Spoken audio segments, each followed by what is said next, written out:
क्या बोला है? My dear Arjun, once who does not follow in the human life the circle of sacrifice, those established by the Vedas centrally leads a life full of sin, living only for the satisfaction of sense. Such a person lives in vain. क्या मतलब हुआ इसका? जो मतलब जो कृष्ण अर्जुन में बताते जो मतलब ह्यूमन का जो सर्कल होता है लाइफ का उसको अगर वो फॉलो नहीं कर रहा और सेक्रीफाइस को एस्टैब्लिश नहीं कर रहा है इन वेदा सर्टेन मतलब वो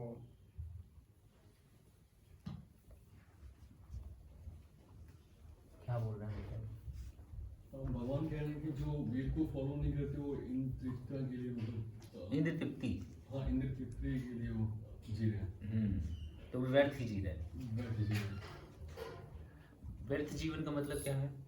तो ये जैसे कठोर परिश्रम, इंद्र तृप्ति करना, इग्नोरेंस, और वो उसे पता नहीं कर्मयोग क्या है क्या नहीं क्या है।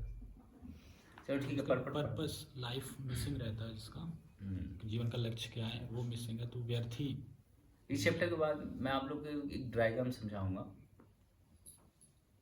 जिसको बोलते हैं ट्रांसडेंटल डायग्राम। उसमें आप लोगों को क्लियर हो जाएगा कि हम लोग कहाँ हैं और हमें कहाँ जाना है, और योगी कौन है, ज्ञानी का रास्ता कहाँ जाता है, निष्काम कर्म योगी का और भक्त का। ठीक है, इस चैप्टर के बाद पर्पट पढ़िए। तात्पर्य: इस श्लोक में भगवान ने कठोर परिश्रम करो और इंद्र तृप्ति का आनंद लो इस सांसारिक विचारधारा का तिरस्कार किया है। हाँ, इस संसार में लोग क्या कहते हैं?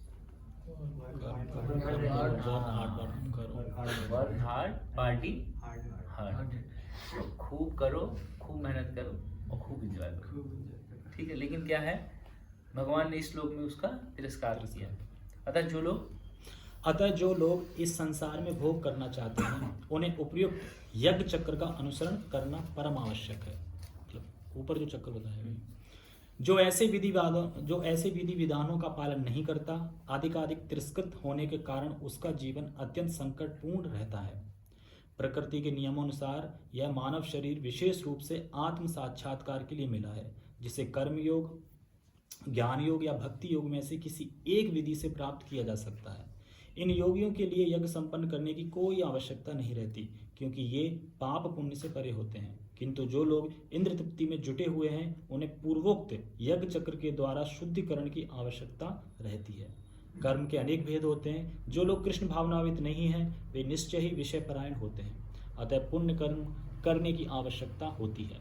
यज्ञ पद्धति इस प्रकार सुनियोजित है कि विषयोन्मुख लोग विषयों के फल में फंसे बिना अपनी इच्छाओं की पूर्ति कर सकते हैं।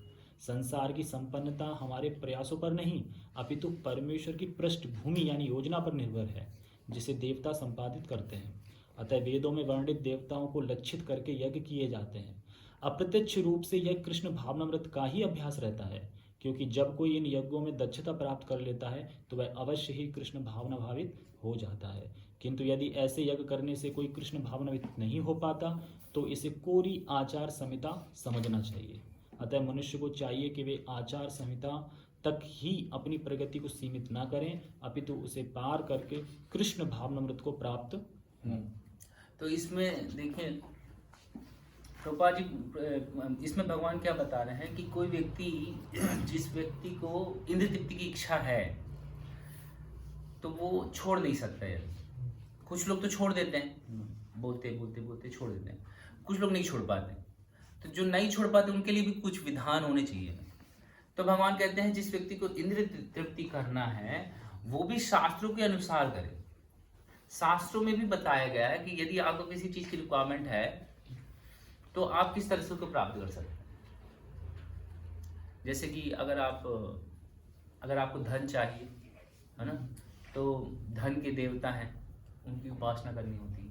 यदि आपको बुद्धि चाहिए, बुद्धि के देवता हैं, बुद्धि की देवी हैं, उनकी उपासना करनी चाहिए। तो आपको यदि भोग भी करना है तो आप किन्हीं देवताओं की शरण ग्रहण कीजिए, उसी के अनुसार यज्ञ कीजिए। उन देवताओं को तुष्ट करने के लिए कुछ तो करना होगा ना।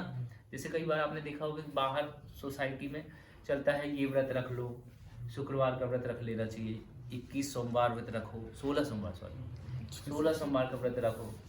और ये सब होता है ना, क्यों होता है ये सब इसलिए होता है कि वो व्यक्ति जो इंद्र तृप्ति छोड़ना नहीं चाहता है, तो कम से कम किसी ना किसी व्यक्ति के अंडर गाइडेंस में रहे, भले देवताओं के अंडर गाइडेंस में रहे, मतलब उसकी श्रद्धा कहीं ना कहीं टिकी होनी चाहिए। श्रद्धा विहीन व्यक्ति जो है वो भगवान को अच्छा नहीं लगता। भगवान चाहते हैं उस व्यक्ति की श्रद्धा। यदि कोई मुस्लिम है, यदि कोई क्रिश्चियन है, यदि कोई ईसाई, कोई भी है, वो कम से कम उस जगह पे स्थित है। भगवान की ये पसंद है, ये पसंद नहीं कि कोई नास्तिक घूम रहा है। श्रद्धा ही उस व्यक्ति की नहीं है, ऐसा व्यक्ति भगवान को पसंद नहीं है। भगवान चाहते हैं कहीं ना कहीं उसकी श्रद्धा जरूर टिकी होनी चाहिए। जैसे हमारे मान लीजिए कि देवताओं में श्रद्धा टिकी हुई है, तो क्या होगा, व्यक्ति देवता को खुश करेगा, उनसे भोग पाएगा, और जब भोग पाएगा उसको भोगेगा, उसको अच्छा लगेगा, लेकिन उसको फिर दुख भी होगा। क्यों दुख होगा? क्योंकि इस संसार में क्या है, सुख जो है क्षणिक है ना, दुख तो आएगा ही। दुख अगर किसी के पास मान लीजिए लक्ष्मी का दुख नहीं है, तो उसके पास इंटेलिजेंस का दुख होगा, इंटेलिजेंस का दुख नहीं, सुंदरता का दुख होगा, है ना, उसको फेम का दुख, कोई ना कोई दुख उसके पास बना हुआ है, रहेगा ही। और नहीं है तो बॉडी दुख देगा उसको, नहीं तो बुढ़ापा दुख देगा, नहीं तो मृत्यु दुख देगी, तो कोई ना कोई दुख हमेशा लगा रहेगा। तो वो व्यक्ति सोचेगा यार कि क्या करें, तो अपने पंडित जी को बैठाता है ना, उसे पूछता है बहुत दिक्कत चल रहा है, क्या करें, तुम ये यज्ञ कर, तो वो यज्ञ करता है, तो उससे कुछ ठीक होता है, वो भोग करता है, फिर उसके बाद फिर दूसरा दुख आता है, फिर वो बोलता है क्या करें। तो जो पंडित जी हैं वो कहते हैं कि यार ये संसार में लगा ही रहेगा, वो उससे नहीं बनती, उसकी उससे नहीं बनती, बहू की सास से नहीं बनती, सास की बहू से नहीं बनती, दोनों दोस्तों की आपस में नहीं बनती, तो क्या करें। तो बोले यार इससे अच्छा स्वर्ग चलो, वहां ज्यादा सुख है। स्वर्ग जाएंगे तो वहां ही बीमारी का लफड़ा नहीं, स्टेमिना का लफड़ा नहीं, वहां पे बढ़िया सब आराम बहुत है, वहां चलते हैं। तो फिर ठीक है, स्वर्ग जाने के लिए क्या करना होगा, तो बोले ये यज्ञ है तो स्वर्ग जाओ। तो उसकी बुद्धि अब क्या हुआ, अब थोड़ी अपलिफ्ट हो गई, अब वो व्यक्ति सतोगुण जीवन जिएगा, क्योंकि उसको स्वर्ग जाना है ना। कोई तमोगुणी व्यक्ति स्वर्ग थोड़ी जा सकता है। अब क्या हुआ, कहीं ना कहीं उसकी श्रद्धा अपलिफ्ट हो गई। धीरे धीरे यही सुनते ना वो ज्ञान योग में आएगा, बोलेगा स्वर्ग में भी देखो, स्वर्ग में भी तो लफड़ा है। जब वो सुनेगा, श्रद्धावान हो गया ना, अब जब शास्त्र सुनेगा तो बताए यार स्वर्ग का राजा इंद्र वही परेशान रहता है, उसको भी भागना पड़ता है यहाँ से वहां, वो अपने राज के पीछे पागल रहता है, और कोई राक्षस अगर बहुत पावरफुल निकला तो उसका राज छोड़ के भागना पड़ता है। जैसे बलि महाराज के केस में भाग रहे थे, हिरण्यकश्यप डरे हुए थे, वो तिरछी निगाह करके देख लेता था ना, तो सारे देवता कांपने लगते थे। तो यार वहां भी लफड़ा है, बोले हाँ वहां भी लफड़ा, फिर क्या करें, बोले उसके ऊपर जाओ। कहाँ जाए, तो बोले आध्यात्मिक लोग हैं जहां पे जाना चाहिए, या ब्रह्म ज्योति में चले जाओ, ऐसा करके बताएंगे ना, निर्विशेष ब्रह्म में लीन हो जाओ जहां कोई दिक्कत नहीं। अच्छा ऐसा क्या, बोले ठीक है, अब निर्विशेष ब्रह्म की उपासना करने लगा, ब्रह्म ज्योति में जाऊंगा। तो क्या हुआ, अब उसकी श्रद्धा ऊपर और उठ गई। फिर उसको पता चला यार कि अगर ब्रह्म ज्योति में जाते हैं तो वहां कुछ समय तक, कुछ ज्यादा समय तक हम वहां रहते जरूर है, लेकिन वहां पे कोई काम नहीं है। लेकिन जो सोल है वो तो एक्टिव है, उसको तो कोई ना कोई काम चाहिए। अभी हम पढ़े हैं ना, बिना काम के वो रह नहीं सकता। अब सोल पहुंच गई ब्रह्म ज्योति, अब वहां पे कोई काम नहीं है, अब क्या करेगा, वो परेशान हो। जैसे मान लीजिए कि आप इस रूम में हैं, तो आप इस रूम से बाहर जाते हैं क्योंकि खाने पीने के लिए मिल जाए, मान लीजिए यही अवेलेबल हो जाए सारा कुछ, टीवी लगा दिया जाए, बड़ा स्क्रीन, एसी भी चल रहा है, बिजली कुछ नहीं देना आपने, यहीं पे स्पोर्ट्स के लिए बना दिया आपने, स्विमिंग पूल भी बना दिया आपने, और सब 5 स्टार वाला खा, जो चाह रहे हैं वही आ रहा है खाने के लिए, कोई दिक्कत नहीं। कब तक रहेंगे, 1 महीने 2 महीने 3 महीने तक बोर तो होंगे ना कभी ना कभी, क्योंकि आत्मा का स्वभाव क्या है, सक्रियता, उसको कुछ ना कुछ चाहिए करने की। तो उसी तरह से हम अब ब्रह्म ज्योति में हैं, सब बढ़िया मिल रहा है, सब कुछ अच्छा चल रहा है। अब एक समय के बाद बोर हो, अब बोर होकर भी नीचे गिरे। अब जब ये व्यक्ति सुनता है, बोलता है अच्छा वहां से भी आना पड़ेगा, फिर क्या करे, बोले यार एक ही रास्ता, यद गत्वा नहीं वर्तन्ते तद धाम। भगवान भगवद गीता में बताते हैं कि जो एक बार मेरे धाम को चला जाता है वो वापस नहीं आता। अच्छा तो फिर कैसे करना होगा, तो बोले बस वो क्लाइंट है हमारा, 16 माला 4 नियम, हाँ 16 माला 4 नियम, भोग लगा तो प्रसाद पान, 1 घंटा रीडिंग, 1 घंटा हीयरिंग, 8 घंटे की प्रैक्टिकल सेवा, बस दैट्स इट। इतना करने में आप भगवत धाम चले जाएंगे बस। हाँ तो कोई यज्ञ नहीं करना, नहीं कोई यज्ञ नहीं करना, को अनुलोम विलोम और ऐसे बैठ के वो मेडिटेशन ध्यान लगाना, कमर दर्द होती है वो अलग, ये कुछ नहीं करना, कुछ नहीं करना, बस सिंपल, बहुत सिंपल प्रोसेस, इससे सिंपल कुछ है संसार। भगवत धाम जाने के लिए सुप्रीम लोक, सुप्रीम अबोर्ड जाना है हमको, और वहां जाने के लिए क्या रिक्वायरमेंट है?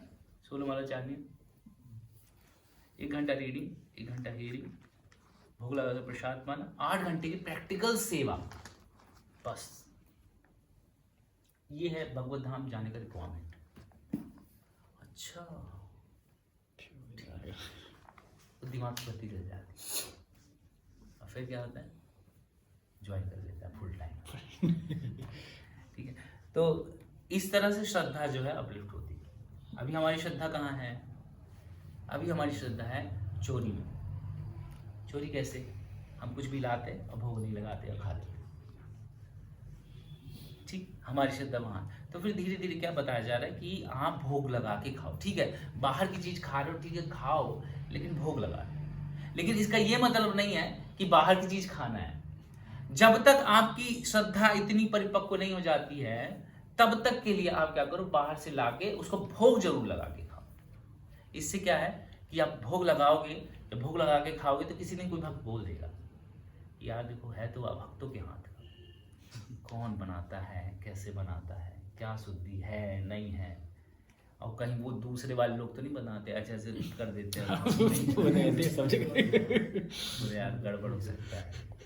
अच्छा बोले हाँ पता, इतनी तपस्या तुम कर ही रहे हो, तुम जबरदस्ती उठ ही रहे हो 4 बजे, हाँ मंगल आरती में जा ही रहे हो, माला करना ही पड़ता है बैठ के, फिर थोड़ी सी भी मत कर, नहीं उसको समझ में आ जाती है बात, बोला हाँ यार ठीक है। धीरे धीरे आई जरूर आएगी, देखना एक दिन इसी विशाल लोग आप धोती कुर्ता में देखोगे, देखना जरूर जरूर देखोगे आप, भले आज कितना भी वो कर रहे हैं ना, जरूर ऐसे करेंगे धोती कुर्ता में डांस करेंगे, आप देखो हिला देंगे पूरे बेस को। जी प्रभुपाद ये बता रहे हैं योगियों के लिए यज्ञ संपन्न करने की कोई आवश्यकता नहीं, मींस कि जो बोल रहे हैं कि कृष्ण कॉन्शियसनेस में जो लगा हुआ उसका तो समझ में आ गया कि कोई और नीड नहीं है, क्योंकि वो Krishna consciousness activities more than enough to किया। बट जो लोग ब्रह्मलीन के लिए, फिर जो निर्विशेषवादी या फिर जो निर्वाण के जैसे बाकी और भी लोग हैं, वो तो कोई भी एक्चुअल एक्टिविटी नहीं करते, तो प्लीज कृष्ण नहीं एक्टिविटी करते हैं वो लोग, ऐसा नहीं है। देखो ध्यान करना भी एक्टिविटी है, ऐसा नहीं है कि मतलब कुछ काम ही कर रहे हैं तो काम होगा। ध्यान लगाना सुप्रीम पर्सनैलिटी गॉड है, या फिर किसी ब्रह्म ज्योति में ध्यान लगाना है, किसी पॉइंट पे जो मेडिटेट करना, वो भी एक प्रकार का कर्म ही है जो मन के द्वारा किया जा रहा है। तो ये कर्म तो करना ही पड़ेगा, व्यक्ति बिना कर्म किए नहीं रह सकता। जो कोई व्यक्ति है जो अपने श्वास प्रश्वास को रोक कर भी, मतलब इसको भी श्वास में ध्यान लगाकर भी वो मेडिटेट कर सकता है, ये भी एक प्रकार का ध्यान होता है। तो कोई ना कोई एक्टिविटी उस व्यक्ति के पास होगी, और उससे क्या होता है कि वो पाप कर्मों से बच जाता है। और धीरे धीरे यदि वो ज्ञान योग में है ना, एक्चुअली हृदय का शुद्धिकरण जरूरी है। ज्ञान योग के माध्यम से हृदय का शुद्धिकरण हो जाता है। जब हम ज्ञान योग का अभ्यास करते हैं तो उससे हृदय का शुद्धिकरण होता है, तो इस तरह से वो आगे बढ़ता है। लेकिन क्या कहते हैं, यज्ञ का मेन पर्पस होता है टू प्लीज विष्णु की प्रसन्नता के लिए, लेकिन जब वो ध्यान भी लगा रहे तो उसमें वो कैसे प्लीज कर रहे हैं? तो भक्ति जो है वो है, यज्ञ का पर्पस विष्णु को प्रसन्न कर, वो भक्ति है। लेकिन यदि मैं इंद्र के लिए यज्ञ कर रहा हूँ तो वो भी तो देवता को प्रसन्न कर रहा हूँ, वो भी तो यज्ञ ही कर रहा हूँ ना मैं, उसमें विष्णु तो नहीं है ना। उसमें क्या है, विष्णु साइड में है, इनडायरेक्टली कर रहे हैं। लेकिन यहाँ भक्ति में क्या, डायरेक्टली कर रहे हैं। तो जैसे हम लोग अगर कर रहे हैं तो साइड, जैसे मान लीजिए हम लोग तो चलो भक्ति कर रहे हैं, जैसे बाहर के लोग आप देखेंगे कि वैष्णो देवी जाते हैं, है ना, या नवरात्रि वगैरह करते हैं, तो ये सब क्या है, भगवान की सेवा इनडायरेक्टली है। उसी तरह से जो आप बता रहे हैं ना, वो भी इनडायरेक्टली है। डायरेक्ट नहीं। डायरेक्टली में भी वो किनको करने की कोशिश करेगा, अब वो तो जिसको उपासना कर रहे हैं वो जानते हैं, हमको नहीं पता ना वो किस देवता को उपासना कर रहे हैं, वो तो वो जानते हैं कौन सुप्रीम है, वो उनको पता है उनका।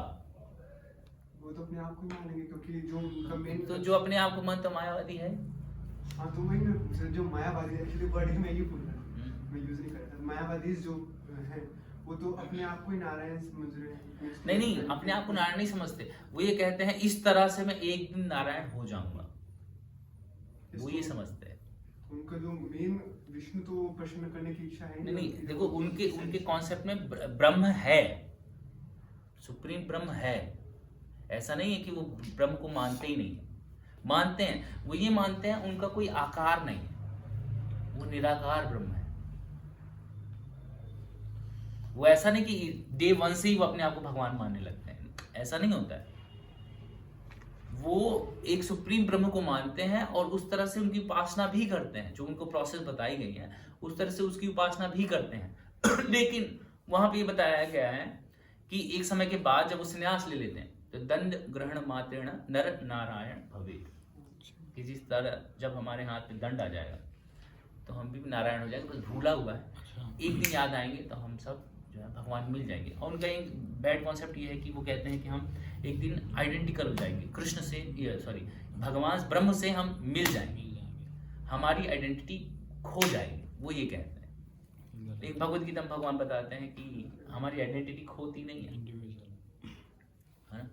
ठीक है प्रभु जी, इसमें एक ये पॉइंट है जिसमें कह रहे हैं कि अगर कोई देवताओं को लक्षित करके यज्ञ वगैरह कर रहा है तो अप्रत्यक्ष रूप से भगवान की ही एक तरीके से है। और जब वो इसमें दक्षता प्राप्त कर लेता है तो धीरे धीरे वो कृष्ण भावना हो जाता है। लेकिन अगर वो कृष्ण भावनावित नहीं हुआ तो फिर ये कोरी बोलता है ना, कोरी आचार संहिता समझना चाहिए इसको। फिर वही है, मतलब जन्म मृत्यु जरा व्याधि दुख दोष, मतलब कृष्ण मिसिंग हो गए उसमें, मतलब फिर तो वो करता कर रहा है पर कोई लाभ नहीं हो उसमें। इसीलिए तो कहते हैं कि जब भी कोई यज्ञ आप देवताओं की प्रसन्नता के लिए भी करा रहे हो ना, तो कम से कम सुनो तो क्या बोल रहा है। जैसे गरुड़ पुराण क्यों कराते हैं?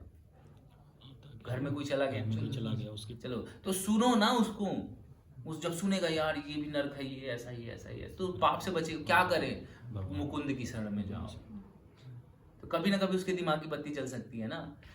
हमारे साथ समस्या है, हम इग्नोर्ड, सुनते ही नहीं, तम इतने घोर तमगुण में है कि हम सुनते ही नहीं है। अगर कोई व्यक्ति सुन ले ना, दादाजी गए, दादी गई, पापा जा रहे हैं, मम्मी जाने वाली है, इतने में ही समझ में आ जाएगा भैया अब मैं लंबा। वो सुनता ही नहीं है, उसको लगता है सब मर रहे हैं, मैं नहीं।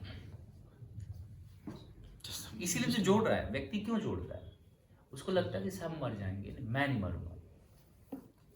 जिस दिन वो ये समझ ले कि भैया मैं कभी भी मर सकता हूँ, उस दिन जोड़ना वोड़ना सब खत्म और उस दिन भक्ति स्टार्ट हो जाएगा, और बहुत इंटेंस भक्ति स्टार्ट हो जाएगा।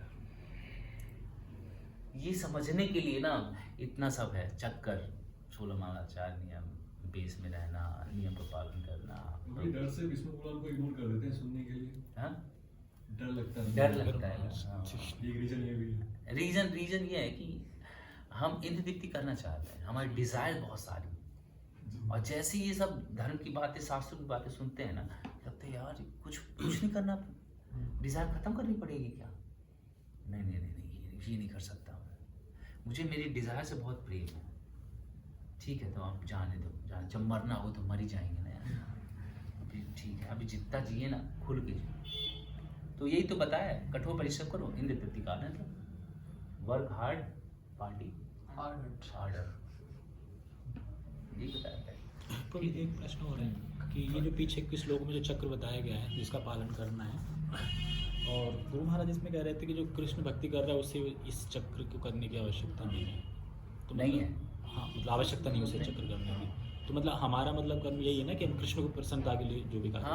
हाँ। और ये जो भक्ति नहीं कर रहे हैं उनके लिए चक्र प्रोसेस दिया है कि ताकि वो धीरे धीरे मतलब हम लोग VIP में हैं, हम लोग VIP हैं।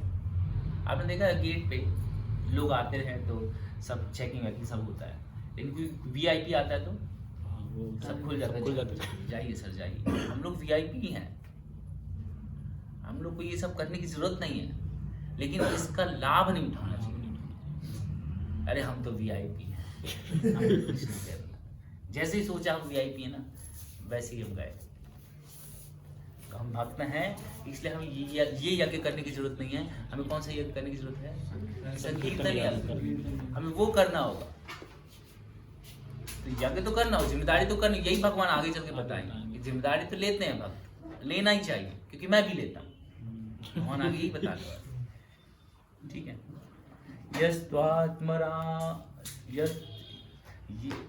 यस्त्वात्मरतिरेव स्यादात्मा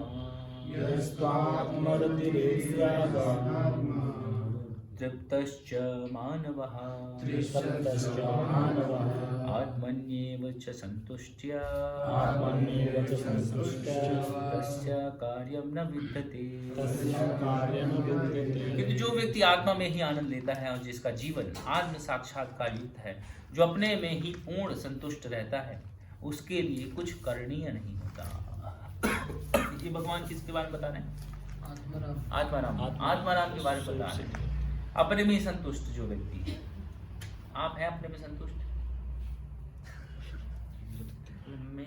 मुझे कोई दिक्कत नहीं है, मैं सब बढ़िया, मैं आत्माराम। तो जो व्यक्ति आत्माराम है, सिर्फ उस व्यक्ति को करने की जरूरत नहीं है, बाकी सबको जरूरत है। अभी तक जितना हमने बताया ना, यज्ञ करना, ये सब करना, दान देना, तपस्या करना, ये सब कुछ उस व्यक्ति के लिए है जो इंद्र तृप्ति करना चाहता है। लेकिन जिस व्यक्ति की इंद्रियां तुष्ट हो चुकी हैं, जो व्यक्ति आत्माराम है, उसके लिए ये सब कुछ करने की जरूरत नहीं है। समझ आ रहा है? हम लोग कौन है अभी? हम लोग इंद्र तृप्ति करना चाह रहे हैं, है ना? इसलिए हमको ये सब करना पड़ता है। जिस दिन इंद्र तृप्ति की इच्छा ना होगी, उस दिन फिर मंगल आरती हो, सब बढ़िया, सब बंद।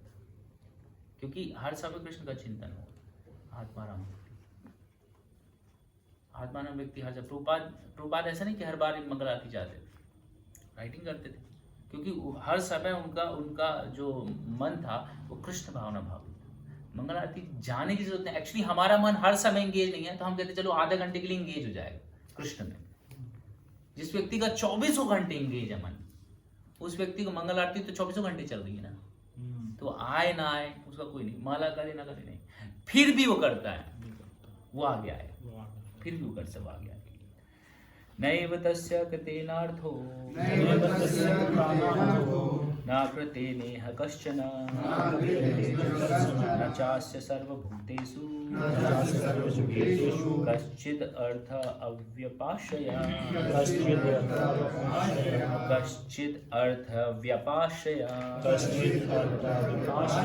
स्वरूप सिद्ध व्यक्ति के लिए ना तो अपने नियत कर्मों को करने की आवश्यकता रह जाती है, ना ऐसा कर्म ना करने का कोई कारण ही रहता। उसे किसी अन्य जीव पर निर्भर रहने की आवश्यकता भी नहीं रह जाती। ठीक है, वही है। तस्माद असक्तः सततं कार्यं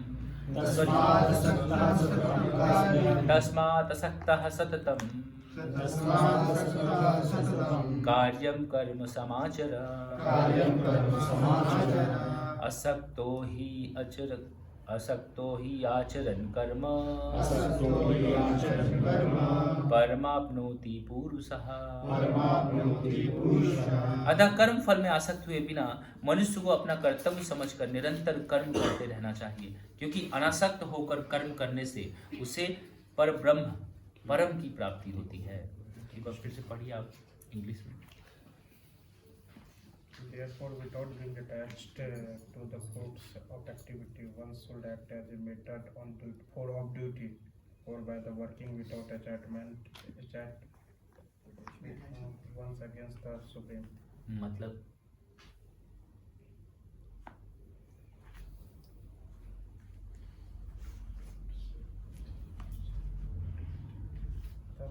किसी भी कोई चीज़ से अटैचमेंट नहीं रखनी चाहिए।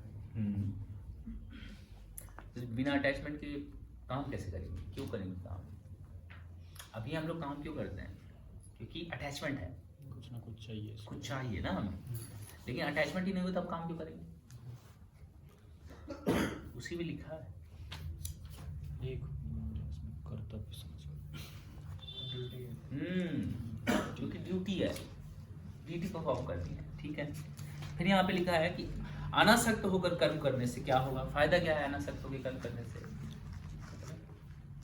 अगर हम डिटैच होके, अभी तो ये बता रहे थे कि यार अटैचमेंट ही है जो हमारा कर्म कराता है, राइट? समझ आ रहा है कि नहीं आ रहा? ब्लैंक तो नहीं है एकदम? हाँ, देखो डिटैचमेंट होके जब हम कर्म हम क्यों करते हैं?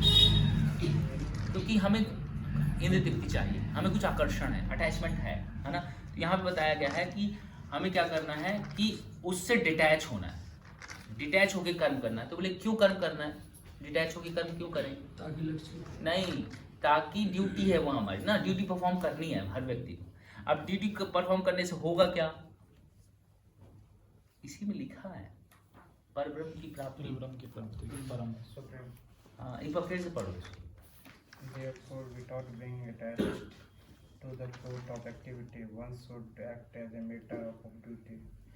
For by working without attachment, one against the Supreme. समझ आए? क्या आया बताओ, समझाओ। जो समझ में आया, जितना आया उतना समझाओ। मतलब ये बता रहे बताइए पढ़ में समझ में किसी भी कोई चीज़ से अटैचमेंट नहीं रखनी चाहिए, और मतलब हमें अपना जो ड्यूटी है वो फुलफिल करना चाहिए विदाउट कोई अटैचमेंट, बिना कोई मतलब अपेक्षा, मतलब फल के बिना कोई चिंता किए हमें अपना ड्यूटी करना चाहिए। ड्यूटी इसलिए करना चाहिए ताकि हम अब सब लोग के पास 1 मिनट है, सोचो इसके बारे में, मेडिटेट करो और मुझे बताना कि इसको अपनी लाइफ में कैसे इम्प्लीमेंट करें, ठीक है?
सोचा, पढ़ा, समझ आ रहा है? लाइफ में कैसे इम्प्लीमेंट कर सकते हैं इसको, क्या है बताइए, आप बताइए अभिषेक। तो जी मुझे तो समझ आ रहा है वो कि हम कृष्ण के लिए ही कर सकते हैं। जैसे कि हम कुछ भी काम करते हैं तो उसमें ये सोच के नहीं, क्या करना चाहिए वो तो हम जान ही रहे हैं, क्या करें हम? 2 चीजें होती है ना, एक है कि मैं ये कर लूँगा, एक है कि मुझे ये करना चाहिए। तो मैं प्रैक्टिकल बातें करता हूँ। कोई पढ़ाई करता है, कोई जॉब करता है, कोई सिंगल है, कोई हाउस होल्ड है, सब अलग अलग है ना, तो सबके अलग अलग ये श्लोक वो होगा ना उसमें, आप समझ पा रहे हैं? हाँ, तो बताइए, आप बताइए। एक्चुअली यहाँ पे मतलब भगवान को भोग लगाना, ऐसे हम कर्म में इन सब से मतलब आसक्ति छुटा सकते हैं।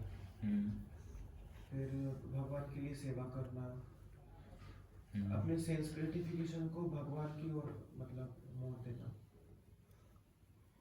अच्छा, और अपना काम बंद कर देना, जॉब छोड़ देना, तो फिर क्या? वही मैं समझना चाह रहा हूँ ना कि यदि कोई व्यक्ति जॉब कर रहा है तो किस तरह से करे? मतलब भगवान के लिए जॉब करना, भगवान की सेवा के लिए काम करना। नहीं, करना तो पूछ ही रहा हूँ,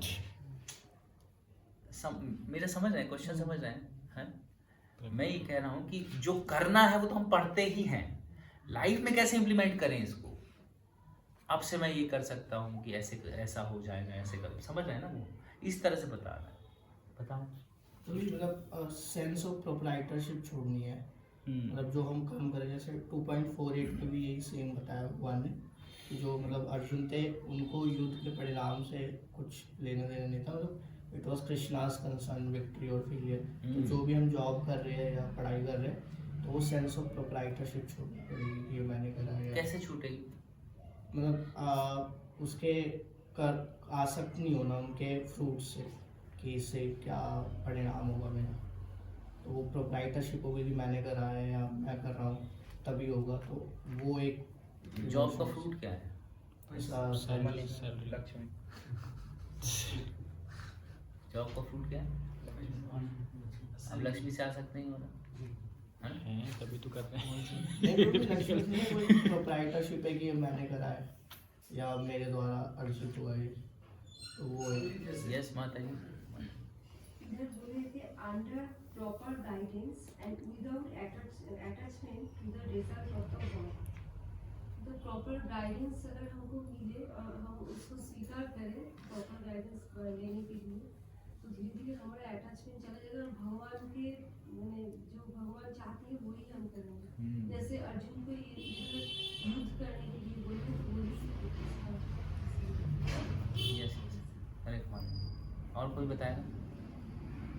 मेरा प्रैक्टिकल अगर ये देखा जाए, जैसे कि अब मैं मतलब कि मैरिड हूँ, तो मुझे अपना कर्तव्य तो करना ही है कि मुझे जॉब वगैरह करना है, और अभी मैं उतनी स्थिति पे भी नहीं हूँ कि विदाउट अटैचमेंट के करूँ, तो कम से कम मुझे सैलरी मिल रही है वो मैं भगवान को अर्पित कर सकता हूँ अभी इस स्टेज पे। सारी नहीं, मतलब कुछ भाग उसमें, और मतलब कि अगर जैसे जॉब में 20%। 20% भागवतम बोलते हैं कि पूरा 80% 80% देंगे आगे। कहाँ बोल रहे हैं भगवान ये? पूरी सैलरी का मतलब तिहाई देना चाहिए। रूप गोस्वामी कहते हैं 90% सैलरी डोनेट कर देंगे। रूप गोस्वामी फिर प्रभुपाद जी कहते हैं कि 10% चलेगा, 10% डोनेट कर, 90% आपने। प्रभुपाद को पता है ना, देखो जितना ज़्यादा डोनेट करेंगे, डोनेट का मतलब है कि यदि देखो जो सैलरी आ रहा है, सपोज करो किसी को 1 लाख रुपये सैलरी आ रहा है, यदि वो 1 लाख रुपये में 1000 डोनेशन दे रहा है सपोज करो, तो 99,000 में वो करने क्या वाला है? वो अपने लिए भोग की वस्तु इकट्ठी करेगा, एसी लेगा, टीवी लेगा, फ्रिज लेगा, ये सब है ना, वहाँ जाएगा, घूमने जाएगा, गाड़ी लेगा और रेस्टोरेंट जाएगा, ये सब करेगा ना वो। इसलिए कहते हैं लक्ष्मी ना रहेगा ना, तो अब मान लो कि आपकी जॉब चली गई, तब आपका बंद हो गया, गाड़ी से घूमना बंद हो गया, रेस्टोरेंट में खाना बंद हो गया ना बंद। तो जब सैलरी नहीं होगी या कम होगी ना, तो आदमी ना ज़्यादा कृष्णा कॉन्शियस होता है, ये बात तो फैक्ट है। जब बहुत पैसा होता है तो कृष्णा कॉन्शियस में मन कम लगता है, भोग में ज़्यादा मन लगता है। इसीलिए कहते हैं कि अगर हम स्वर्ग लोग चले जाएं तो वहाँ पे भजन करना बहुत मुश्किल है, हर जगह भोग की वस्तु है और स्वस्थ हैं आप, ऐसा शरीर जो कभी बूढ़ा नहीं होता, तो आप इंजॉय नहीं करेंगे वहां जाके हरे कृष्ण भजन जपेंगे, नहीं कर पाएंगे। इसलिए कहा जाता है कि जो भी कर्म फल है ना, वो अगर हम त्याग दें तो हम खुश रह के भजन कर सकते हैं भगवान का इत्मीनान से।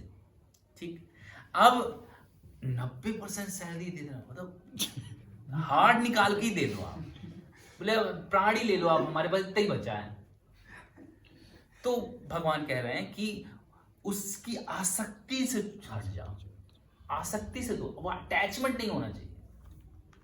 मतलब पैसे से, हाँ, पैसे से अटैचमेंट नहीं होना चाहिए, ये पैसा अब मैं ये करूंगा, ये नहीं होना चाहिए, अटैचमेंट नहीं होना चाहिए कोई, ये मेरा पैसा है, ये भगवान का पैसा। भगवान का पैसा कैसे यूज होता है? भगवान का पैसा भगवान की से, आप जैसे कोई हाउस होल्ड है तो भगवान का पैसा, वो ही समझ गया कि सारा पैसा जो आया आज मेरी सैलरी जो आई वो भगवान की है, तो कैसे यूज करेगा? अब वो घर में रहे, उसको घर नेसेसरी है ना, उसका घर उसको रेंट देना ही है, तो उसका रेंट निकालेगा उसी सैलरी से, उसके बच्चों की जो परवरिश करनी है उसी से वो निकालेगा ना। और भिखारी जैसे बच्चे नहीं रखते हैं भक्त लोग ना, अच्छे से पालते हैं, जितना उनके पास सैलरी होता है उसके अकॉर्डिंग करते हैं, अच्छे से रखना, अच्छा खाना, भगवान को अच्छा भोग लगाना और भगवान के उत्सव करना घर में और दान देना। ये सब प्रैक्टिकल अगर कोई व्यक्ति करेगा तो क्या होगा, उसकी आसक्ति खत्म हो जाएगी। आसक्ति रहित कर्म ही निष्काम कर्मयोग है ना। तो धीरे धीरे व्यक्ति आसक्ति रहित कर्म या निष्काम कर्मयोग में प्रवेश करता है, क्योंकि जब व्यक्ति निष्काम कर्म होगा, जब उसे पता होगा कि अब फल की इच्छा नहीं है, अब मैं बस कर रहा हूं, तो कर रहा हूं तो फिर कृष्ण के लिए ही करूं। हाँ, तो वो व्यक्ति क्या है, फिर निष्काम कर्मयोग से आगे बढ़ना शुरू होगा। फिर उसकी कर्म में आसक्ति हो जाएगी, कर्म फल में आसक्ति नहीं है। पहले हमारी कर्म फल से आसक्ति जाती है, फिर हमारी कर्म से आसक्ति जाती है। अभी हमारी कर्म फल में आसक्ति है, लेकिन एक स्टेज के बाद हमारी कर्म में आसक्ति हो जाएगी। जैसे आप देखिए, कोई भक्त लोग जब सेवा होती है ना, नहीं पूजी मैं कीर्तन की सेवा करूंगा, पूजी मैं नहीं, आप बोलिए 20 घंटे कर लूंगा, लेकिन कीर्तन की सेवा करूंगा, कोई और सेवा नहीं करूंगा। अब उस व्यक्ति की ना फल में आसक्ति ना, उसकी कर्म में आसक्ति है। फिर धीरे धीरे भक्ति के प्रोसेस से, श्रवण से क्या होगा, वो उसमें भी आसक्ति चली जाएगी। ठीक है, तो धीरे धीरे वो व्यक्ति जाता है।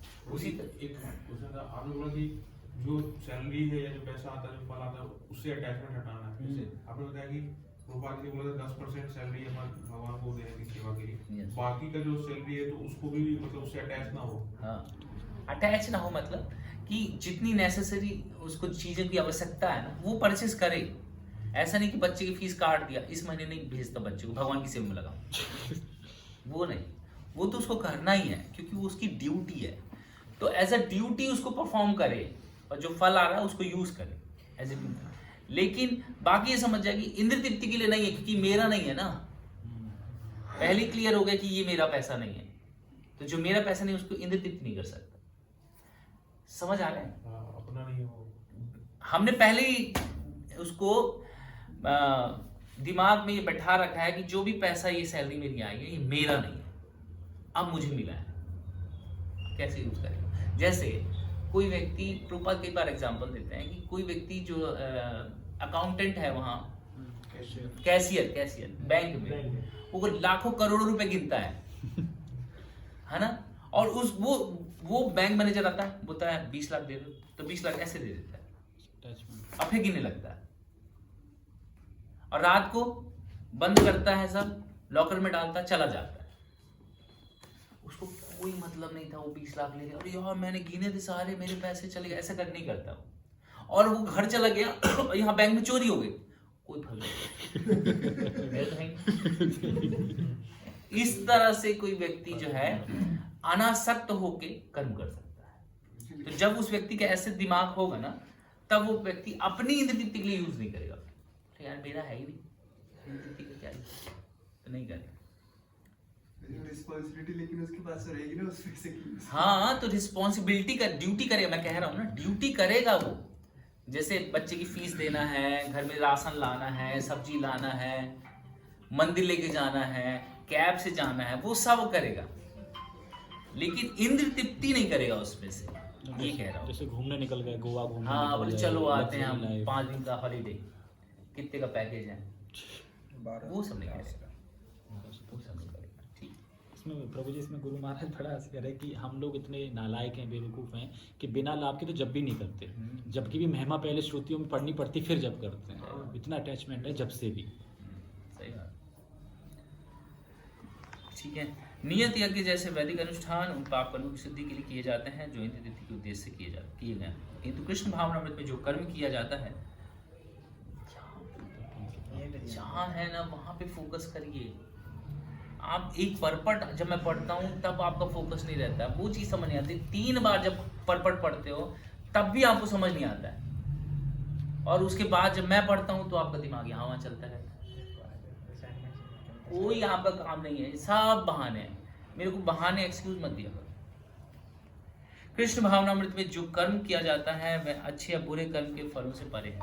कृष्ण भावना भावित व्यक्ति में फल के प्रति लेस मात्र आसक्ति नहीं रहती, वह तो केवल कृष्ण के लिए कार्य करता है। वह समस्त प्रकार के कर्मों में रत रहकर भी पूर्णतया अनासक्त रहा, इंगेज रहता है उसमें, लेकिन डिटैच हो गए बिल्कुल। यस, ठीक है। समझ आ रहा है कुछ? आपको आ रहा है समझ में? पक्का? जी। ठीक है। किसी कोई प्रश्न है? हरे कृष्णा। जगत गुरु श्रील प्रभुपाद की। जाओ